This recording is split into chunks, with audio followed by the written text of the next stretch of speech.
আমাদের কোয়েশ্চেনটা দেখে নেওয়া যাক। আমাদের কোয়েশ্চেনটা হচ্ছে I have spent 37 whole 1/2% of the money I had and found that I was still left with rupees 40.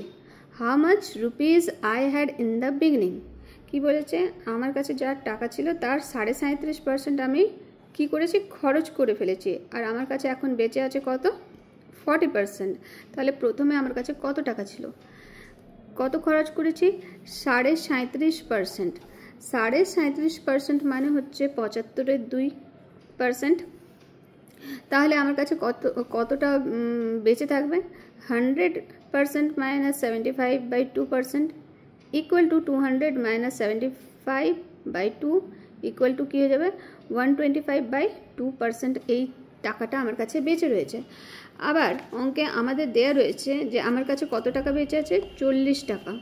তাহলে আমরা আমরা যদি ধরে নিই যে আমার কাছে টোটাল মানি ছিল কত, এক্স, তাহলে আমরা এটা লিখতেই পারি 125/2% অফ এক্স ইকুয়াল টু 40।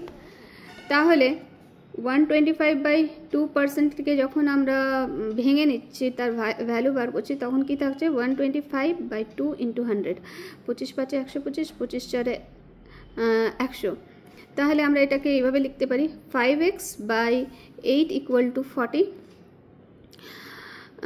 তাহলে 5x ইকুয়াল টু 40 ইন্টু 8, আর তাহলে এক্সের মান কী হয়ে যাবে, 40 ইন্টু 8 ডিভাইডেড বাই 5, 5×8 = 40 আর 8×8 = 64। এটাই হচ্ছে আমাদের অ্যান্সার।